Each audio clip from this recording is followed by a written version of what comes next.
Okay, so let's do a replay of match 1. Lost the audio, so yeah, and probably this will streamline it more anyway. So let's see how this one shapes up. Lurrus to hand. Hand is decent, so we keep. We see Eldrazi Temple. Oh no, it's Eldrazi-Tron. So I'll play this tapped, and we'll see if we can overwhelm them with a quick Merfolk beatdown. But you never know, sometimes we can. So they're going to play Matter of Shaper, yeah, which is fine, but we're going to hold up Deprive because, yeah. Now here I believe we opt for Deprive because we just don't know if they're going to play Eldrazi Temple. I mean, yeah, we could have played Dismember, but, yeah, and in retrospect, maybe we should have, but in any case, it just kind of made sense to me at the time to just use Deprive while I could. You see, and then they just played another one, so, yeah. On the other hand, yeah, they would have just taken the, I don't know, it's hard to say. The problem is we were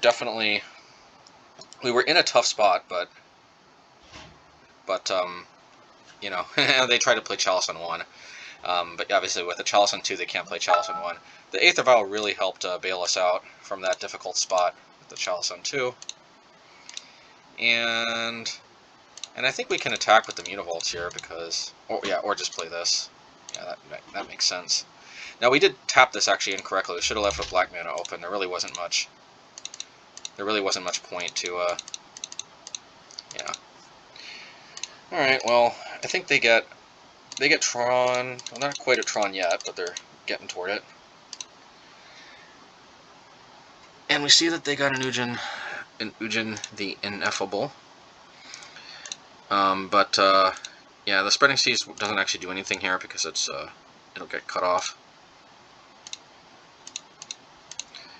And yeah, but we can still do massive damage here. Yeah, because this basically just we're happy to sacrifice the Lurrus to just push more damage. Because I think what we're mainly worried about is a All Is Dust, because, yeah. Yeah.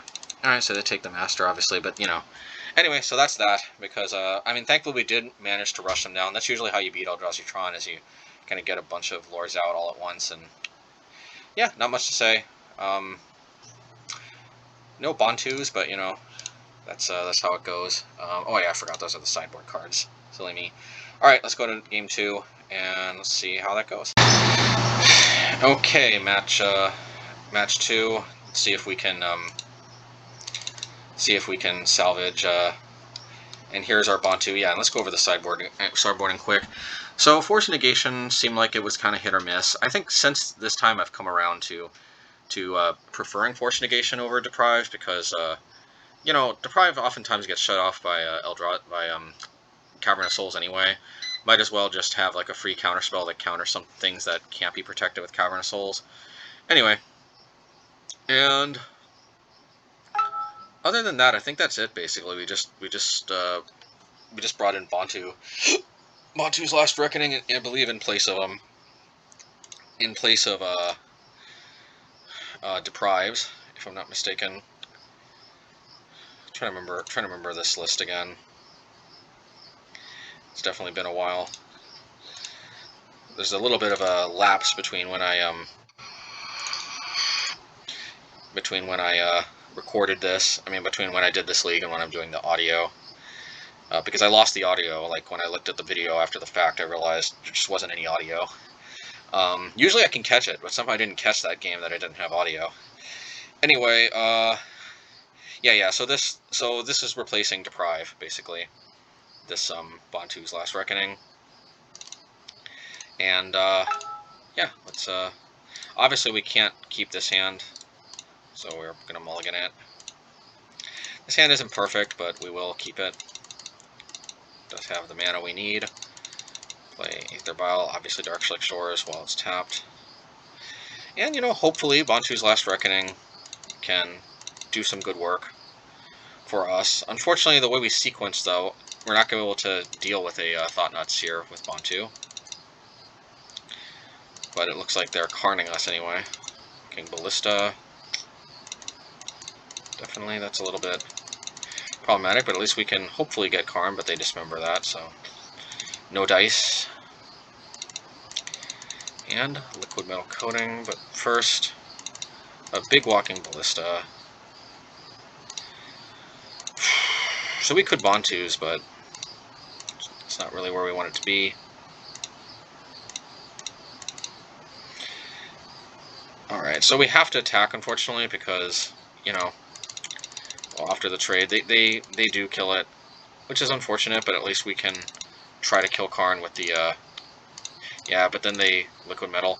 So really, obviously, if we would have known we would have drawn Dismember, it would have been better to just Dismember and then attack, and then who knows, maybe we would have had a chance, but I normally don't concede this quickly, but I mean, we're just getting Karned out, and it even shuts off Aether Vial. This is nasty. All right, let's go to the next one. All right, game 3. Let's yeah, match 1, game 3. Oh yeah, so let's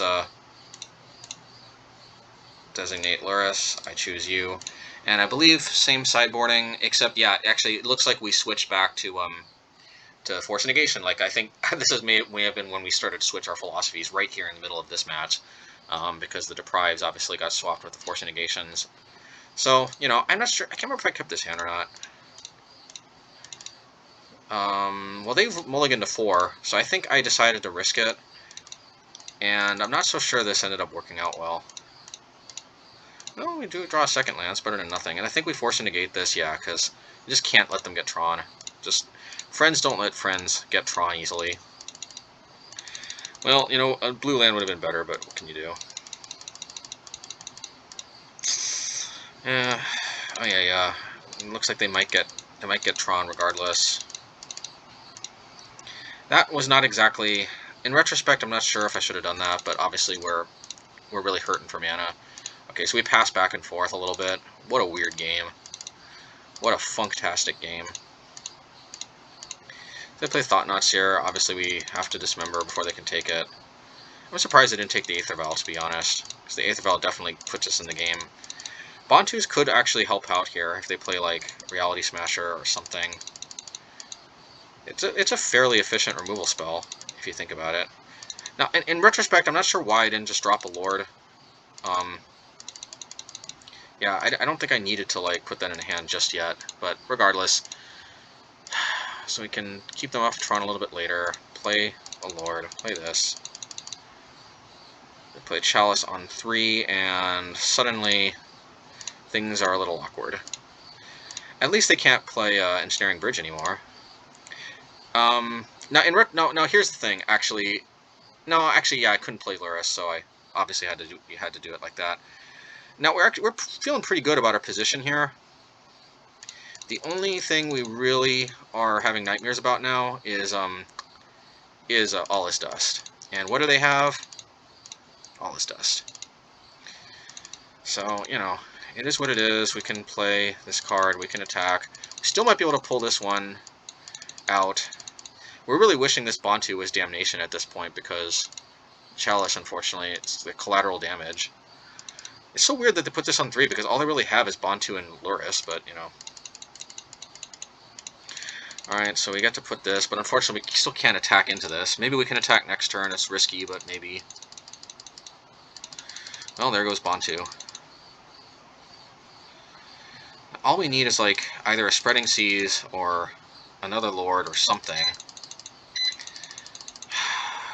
More Thought-Knot Seers. We definitely can pull this one out. We definitely... Yeah, okay, just one more turn. Just one more turn and we... Actually, no, sorry. Actually, ooh, that hurts. That hurts a lot. We need another Aether Vial. Now with Spreading Seas is... Oh, one turn. One turn. I remember this. This was so frustrating back when it happened. I'm reliving it. I'm reliving the trauma. Oh, yeah, and they get Blast Zone. Oh, no, never mind. I think they should have got Blast Zone because I don't think they need... Oh, yeah. Erlemog. Oh, okay. And now I'm just, like, reeling in misery. Get to draw a card, but that doesn't do anything. Erlamog, that's really not, that's not smart, but... Alright, so the opponent does dumb Eldrazi things. Jeez, it's frustrating just watching this again. I can only imagine how this felt at the time.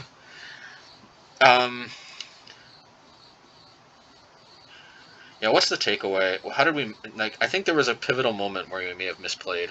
And it probably was in game 2 where we animated that Mutavault.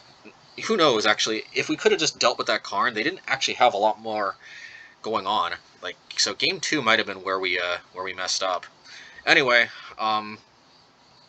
this is cool to check out again, but unfortunately, this one was a loss. So, alright, let's see how it keeps going.